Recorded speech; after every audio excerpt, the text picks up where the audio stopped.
Big sale, big savings at oldtimeradiodvd.com. All of our collections. The prices have been slashed. Pricing will be good until January the 1st, 2018, so don't wait. Buy today and enjoy for a lifetime at oldtimeradiodvd.com. You'll be glad you did.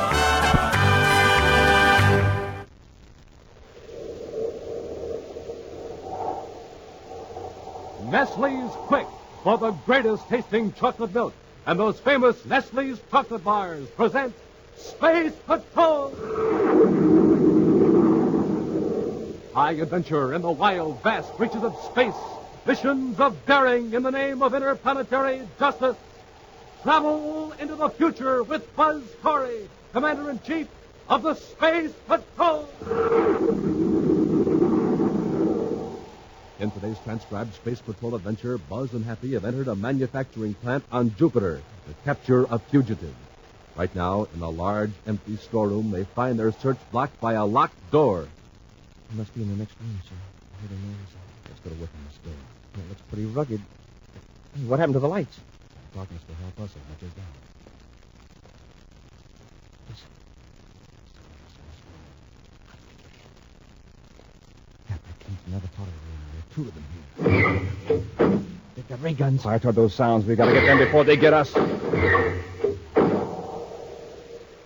We'll return in just a moment with today's exciting Space Patrol adventure, The Tattooed Atom.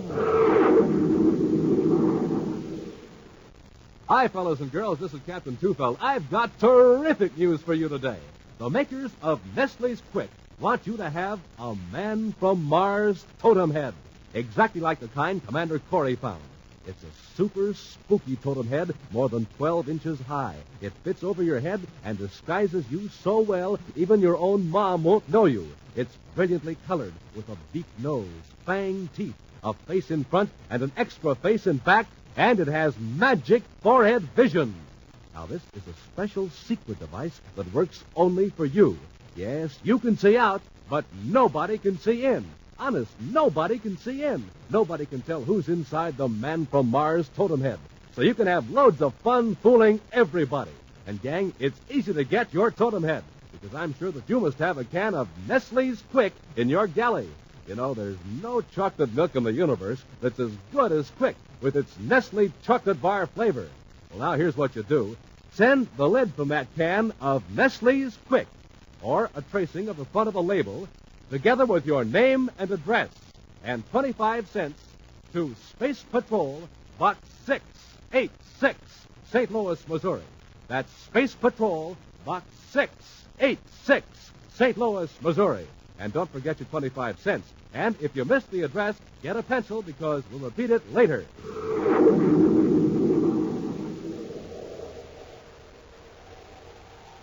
And now, today's Space Patrol adventure, The Tattooed Atom. Commander Corey and Cadet Happy are at the most closely guarded scientific center in the solar system, the Arkhaven Research Laboratory on the planet Mercury. Investigating a leak of secret information, Buzz is asking the cooperation of Gene Satterley, a young scientist in the electrochemical section. Gene, you're aware that classified information is somehow being smuggled through the security network here at Arkhaven. I have heard rumors, Commander. In spite of every precaution and use of scientific detection instruments, information is being smuggled out of Arkhaven. I'm hoping you can help us find out how. But, Commander, I'm a scientist, an electrochemical engineer, not a crime investigator. I know. But you and other scientists and other divisions might help us locate a blind spot in our security system. Will you cooperate? Of course I'll help, Commander. In fact, I have something of interest to show you. Something that has puzzled me. What is it? In the next room, please. Come on, Hank.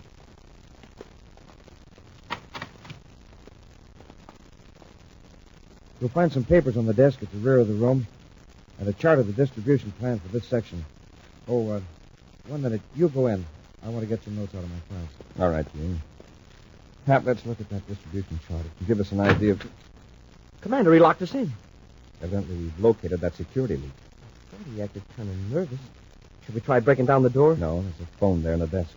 We can have the guards grab him before he even gets out of the inner ring. Now, wait, Hap. Let him get away. and we can have him followed. Don't touch the phone until we've had a chance to get past the first guard. A few hours later, Gene Satterley walks down a side street at Mercury City.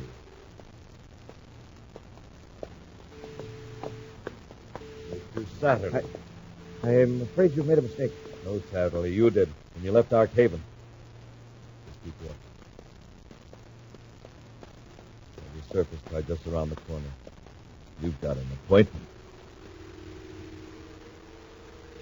Gene Satterley's escort holds the muzzle of a ray gun against the scientist's ribs during the long drive to the residential section of Mercury City. When the surface car finally stops before a large residence, the scientist is nearly overcome by fear. His companion takes Satterley into the house, down a hall, and then through a door into a large room that's utterly silent and completely dark.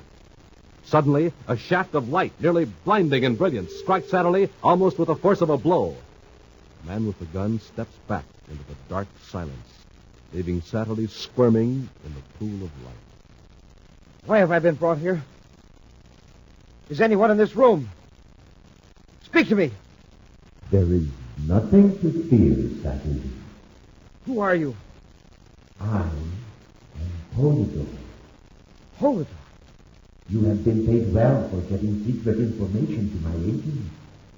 But by running away, you ended your usefulness to me. Well, I had to. Commander Corey was on me. You have followed my orders. There is nothing to incriminate you. But perhaps you haven't obeyed my orders. Yes, I have. I have many spies at Arkaden. I was informed within 5 minutes after you left the lab.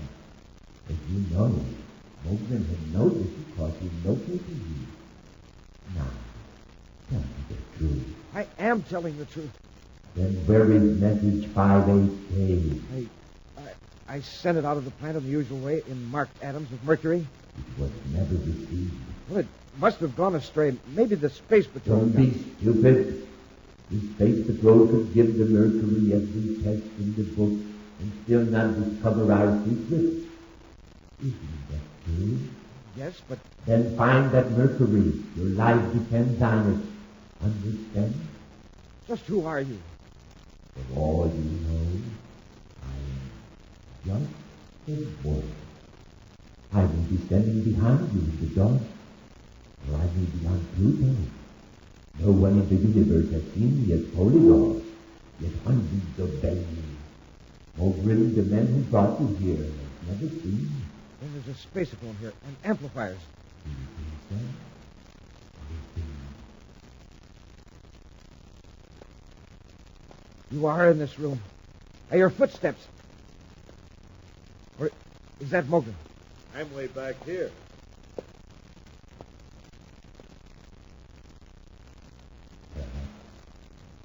Standing next to you, invisibly in the circle of light. No. It's impossible. Is someone like you, Satterley? Or did you just imagine? You don't know, do you? Now will you recover message 58K? I'll do my best. Mogren, take him away. Elsewhere, millions of DUs from Mercury, the Terra 5 streaks toward Jupiter.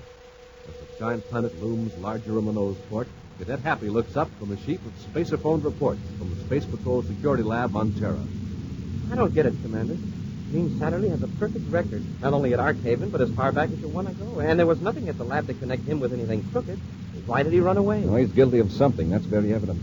But he's not a confirmed criminal. His method of escape shows that. How, Commander? Well, a true criminal type with Satterley's intelligence would have planned several alternative methods of escape in advance. Oh, like the phone in the room he locked us in. Yeah, he'd have put that out of commission. Exactly. He had almost 30 minutes' notice that we were at Arkhaven and wanted to talk to him. Could have stopped him easily if we wanted to. Too bad we didn't. Look how he vanished in Mercury City with one of our agents just a few yards behind him. That wasn't so amateurish. Satterley must have had professional help that time. Now, our best chance to get a lead on him is to check his family and friends in Jupiter, particularly Satterley's father. Gene Satterley wouldn't be fool enough to contact his father now, would he? Worth a try. On the outskirts of the main manufacturing section of Jupiter City is a small shop sign reading Joseph Satterley, Precision Machinist. Buzz and Happy have been trying to explain the purpose of their visit over the whir of a lathe. Yeah, there now. I can hear with that thing going on, but seems like nobody else can. Well, like I told you, Commander, my boy's on Mercury with the Arkhaven Laboratory. Yes, Mr. Satterley, I know. Does he have any close friends here in Jupiter City? Well, there's a girl, Karen Lorimer. Karen, my boy, are engaged. Commander, there's something wrong. Gene isn't in trouble, is he? Mr. Satterley, I know your son's excellent record. Yesterday, I went to Arkhaven to ask him to cooperate with the Space Patrol on a security problem. You saw him yesterday? While Cadet Happy and I were talking to him, he suddenly pulled a very clumsy trick on us and fled from Arkhaven. My son ran away from... I can't believe it. I'm sorry, but it's true. Now, Mr. Satterley, can you think of anything to account for Gene's behavior? No, but I'm sure he's done nothing wrong. Maybe he's overworked or breakdown nerves. Have you heard from him recently? No. A few days ago, a package arrived. Small, but quite heavy. I opened it. Found this. A metal bottle. It is a container of mercury. And it's stamped Arkhaven Labs, Section E3. Gene Satterley section. The container has an official seal on it, still unbroken. This is government property. Did he ever send you anything like this before? Oh, no, never. If this contains only mercury, it's worth 5 or 6 credits at the most. Surely taking a few pounds of mercury isn't a serious crime. No. But diverting a sealed container out of regular channels is serious. If this is only mercury, then I'd agree with you that Gene is suffering from nerves. It's too stupid and pointless to be a crime. Oh, it must be the strain of overwork. When this container is opened and analyzed, we'll know whether you're right, Mr. Satterley. Oh, now, if you don't mind, I'd like the address of this girl, this Karen Lorimer. From Satterley's shop to Karen Lorimer's apartment is but a few moments' drive in a surface car. Leaving the sealed container of mercury in the dash compartment of the car, Buzz and Happy ascend the steps.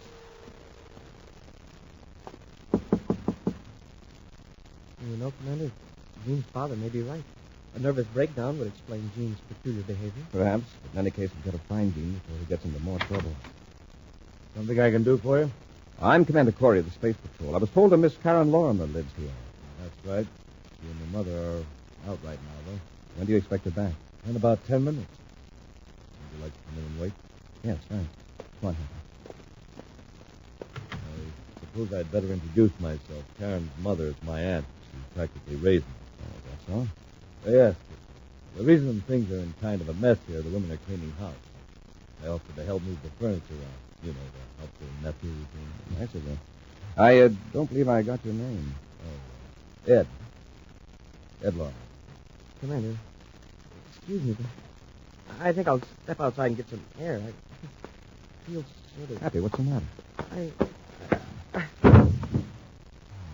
You believe the cadet has fainted. Here, Happy. You guys would never fold up. I'll take these weapons, gentlemen. Yeah. Pretty tired, aren't you? So weak you can hardly move. That's the end. Causes fatigue by radiation. You've been getting it since you came in. That fatigue ray will hold you while I look for something.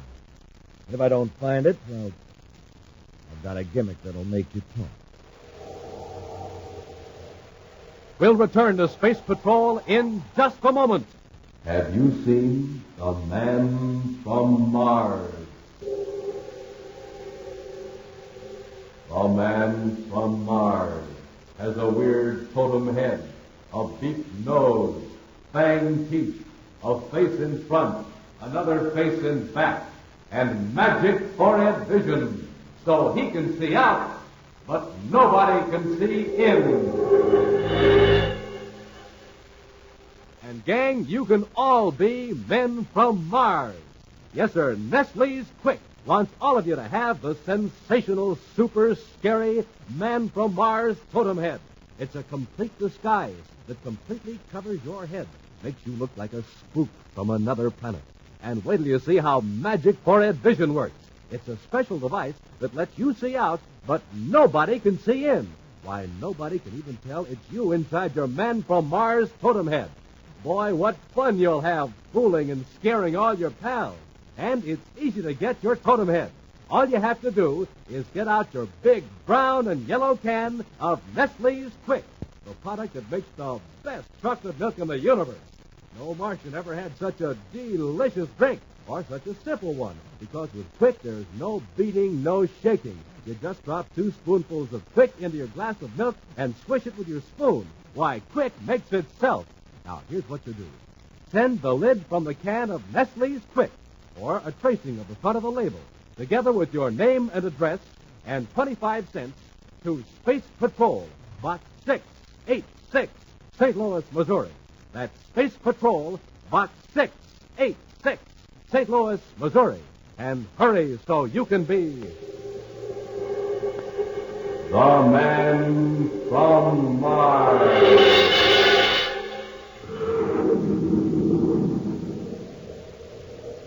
And now back to our Space Patrol adventure, The Tattooed Atom.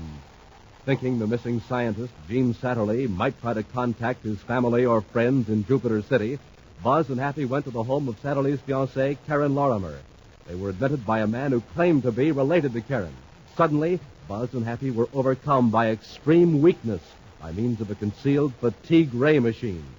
Taking their weapons, the imposter threatened them with violence if he failed to find an unnamed object for which he was searching. Right now, a few moments later, Buzz and Happy shakily get to their feet. That fatigue ray must have turned my muscles into putty. I haven't got the strength of a wet noodle. I hope the effect wears off before that fake nephew comes back. Maybe he already found what he was after when he searched the apartment. He said he'd be back if he took the ray machine with him. Maybe he was bluffing. A surface car. Maybe he went out to search that. Come on, Happy. Yes, sir. He's not at the car now. He must have found what he was after. He'd come back in the apartment to make us talk. But what have we got in the car that he'd want? Happy, what's the one link between us and Karen Lorimer? Why did we come here? Why, on account of Gene Satterley. But Open I the car door. Smoking rockets. The dash compartment. It's been cut open. With our own atomo torch. Commander, the container of mercury is gone. Yes, and with it, old Mr. Satterley's hope that his son is merely overworked. Let's get to Jupiter City headquarters. I'll send out a general alert on our pal with the fatigue ray. In another part of Jupiter City, there is sudden activity in the abandoned Goda Plastics plant. Working swiftly, a lone operator adjusts an array of instruments. Then, from a case, he removes a metal container and places it in the target area of a ray tube. The silence is broken by a strange voice that seems to come from every part of the room. Mogrim, what's taking you so long? I'm almost ready, Polidor. Mercury cylinder's in place. All right, put on the probe ray.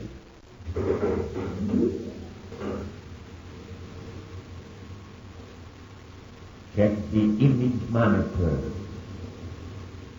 Definition is excellent, Polidor. Well, that does it.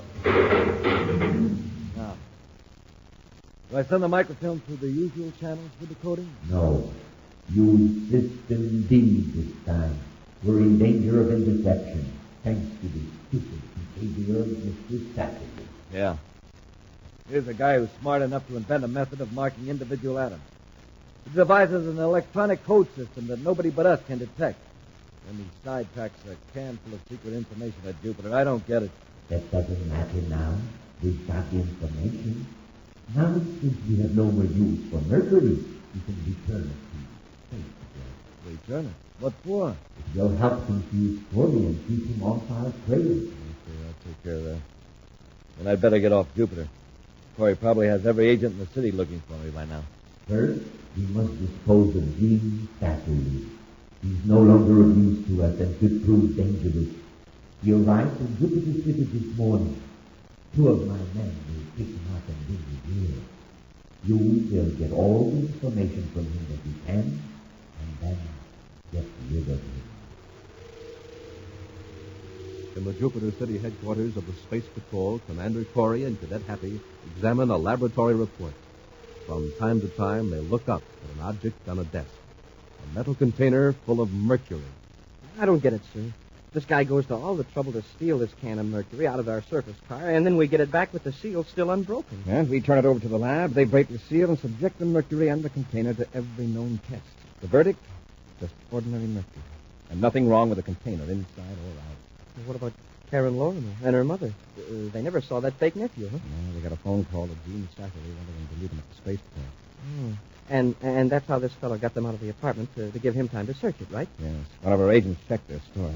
Evidently, neither Karen nor her mother are involved in this mess. Space Patrol Headquarters, Commander Corey here. Commander, this is Joseph Satterley, Gene's father. Yes, Mr. Satterley. It's about my son. Yes? I've heard from him. He's here in Jupiter City. Did he come to your shop? No, he won't. He asked for money. I told him I'd bring it to him. Are you positive it was your son? Well, it was Gene, all right. But he sounded so strange, so disturbed. Something is terribly wrong, Commander, more than I ever believed. I can tell by his voice. He isn't just afraid of being arrested. He's in danger. Dreadful danger. I'll help him all I can, Mr. Satterley. Where is he? He's at 43 Alpha Street, Jupiter City. I'm to bring the money at 2100 hours. 43 Alpha. You've got 40 minutes. Stay in your shop, Mr. Satterley. I'll keep that appointment for you. Corey out. All right, Hank. I'm not sure whether this is a rescue or a capture, but we're going after Gene Satterley. In the back room of the Goda plastic plant, Gene Satterley is securely bound in a chair, while Mogren stands over him threateningly. I'll give you one more chance, Satterley. And I'm going to get rough. Tell me how you marked these mercury atoms. Why should I tell you? You get rid of me anyway. I don't think it'll be a problem. He'll be here in a few minutes. Don't want anything to happen to him, do you? Look, Mogren, you and this Polidor, whoever he is, you forced me to be a spy. I've ruined my career and my life. Nothing you could do to my father could hurt him worse than that. There's still Karen Lorimer to consider. You wouldn't want her to suffer. Why, you rotten... Well, compared to what you're going to get... You're not just defying me, you're defying Polidor, the greatest genius in the universe. Then why don't you bring him here? Let him work on me. Well, I know Polidor is watching us right now, listening to everything we say. My job is to get that secret out of you. It's my neck or yours. So talk. Shortly before 2100 hours, Buzz and Happy stalk silently toward a sprawling, darkened structure at 43 Alpha Street. Cautiously, Buzz tries the door and finds it unlocked. Ray guns drawn, they enter the building and softly close the door behind them.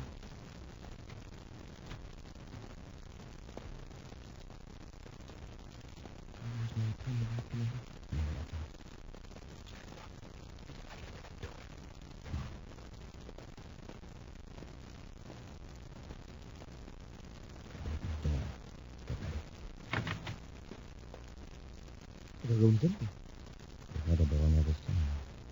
Now, close this door behind you.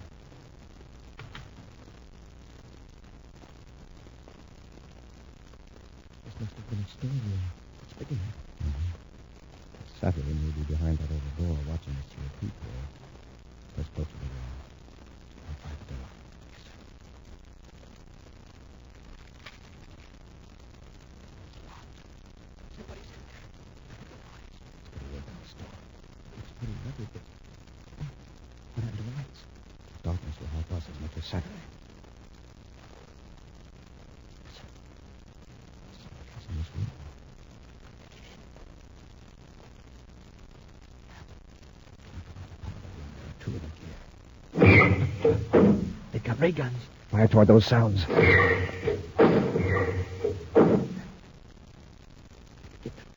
I don't hear anything. Don't move. The lights are on again. Smoking lights. The room is empty. Take your hands up. Oh, it's you. Where did you come from? Through the door. Well, you were firing at phantoms. Someone was in here when the lights were out. We heard them. Did you really? Now, you must be imagining things. There's one thing that isn't imaginary. A feeling of weakness creeping over you. Your arms turning to lead. The fatigue ray. Oh, that's right. You've been in the radiation field for more than a minute now. The cadets all... Give me that gun. Polidor! Polidor, help me! Polidor! Polidor! Oh, what a neat left hook. Well, that fatigue ray sure didn't work on you this time, Commander. Not as much as you thought it did. Here, I'd better get you out of the ray field. Thanks, sir. I'll be okay. Commander Corey! Somebody's in the next room. You keep an eye on this fellow in case he comes to. Yes, sir. Well, Satterley. Commander, you saved my life. This fellow Mogren, he was going We to... took care of Mogren. What about his pal, this Polidor? Come on, Satterley, speak up. There's someone else in the building. We heard him. I heard him, but he isn't here. I know you think I'm crazy, but it's true. Polidor is a demon, a master criminal. Get me out of here, and I'll tell you all I know. Later at Space Patrol headquarters in Jupiter City, Buzz and Happy questioned Gene Satterley. Then this is the way you smuggled secret information out of Arkhaven. You found a way to tag individual atoms of mercury with different types of radiation. Yes. When the mercury samples were scanned with certain rays, the marked atoms would discharge their radiation. The pattern was registered on microfilm and decoded electronically. And Polidor's agents could intercept shipments of mercury and scan them without breaking the seal. That's right. And then pass them on to their proper destinations. And without special equipment, nobody could detect these tattooed atoms. That's why Polidor was safe in ordering Mogren to return that container to you here at headquarters. What secret information was in that sample of mercury, the one you sent your father? Ironically, no government secrets, Commander. Just a full confession of my part in Polidor's scheme. And the names of some of his agents. A confession? Well, then when Polidor decodes that microfilm, he'll be tipped off. I thought I could outsmart Polidor and the Space Patrol. But I waited too long and got in too deep. But I'm glad it's over. It's over for you, Satterley, but for Happy and me, the job is just beginning. Yes, sir, but how do we fight someone we can't see? Polidor's invisible. We can't tell where he'll strike next. No, but we can provide a tempting target. When Polidor does strike, you'll be ready. In just a moment, a preview of next week's exciting Space Patrol adventure brought to you by Rice Chex and Wheat Chex, the bite-sized cereals in the red and white checkerboard packages. Captain Tufeld, want to see something real keen? You bet, Space Patroller. Okay, then, take a look. Right here in my backyard. Wowee, a totem pole. A Martian totem pole, and mine's higher than any of the other fellas, because I got more totem heads. And Space Patrollers, you can build yourself one of these swell totem poles, too. You make them out of Man from Mars totem heads. Stack them one on top of the other just as high as you want. The same Man from Mars totem head you wear over your head, with magic forehead vision that lets you see out but nobody else can see in. Yes, sir, those neat totem heads are more than 12 inches high in real Martian totem colors. Red and yellow, green and black. And it's real easy to get lots of totem heads with Rice Chex or Wheat Chex box tops. Listen, gang. For every Man from Mars totem head you want, send a Chex box top, together with your name and address and 25 cents in coin, to Space Patrol, Box 686, St. Louis, Missouri. Don't forget your 25 cents. That's Space Patrol, Box 686, St. Louis, Missouri. This offer good only in the USA and may be withdrawn at any time. And now, an action preview of next week's exciting Space Patrol adventure. Buzz is searching a cavern on Neptune, looking for Happy, who's been captured by an agent of the master criminal Polidor. Happy, where are you? Here, Commander, but I'm tied up. I'll be right with you. Hap, what's that? Just one of Polidor's tricks. He's trying to scare us with sound. Already, you are only a few yards from the cadet, and I am on another planet. But what? You will never reach the cadet. Commander, look out! The gate is closing! It's no use, Commander. Now you both my prisoners. Be sure to join us next week for the thrilling story, The Cavern of Fear. Space Patrol, created by Mike Moser, starring Ed Kemmer as Commander Corey and Lynn Osborne as Cadet Happy, was written by Lou Houston, produced and directed by Larry Robertson, executive producer Mike Dever. Other players were Bela Kobach, Norman Jolly, Ken Mayer, and Stephen Robertson. Dick Tufeld speaking. Now, don't forget to tune in next Saturday and every Saturday for exciting action on Space Patrol. Space Patrol was brought to you today by Nestle's Quick for the greatest tasting chocolate milk and those famous Nestle's chocolate bars. Be sure to see another exciting Space Patrol program on your local ABC television station. Consult your newspaper for time and channel. This program is broadcast to our armed forces overseas through the worldwide facilities of the Armed Forces Radio Service. Space Patrol came to you transcribed from Hollywood. This is ABC Radio Network.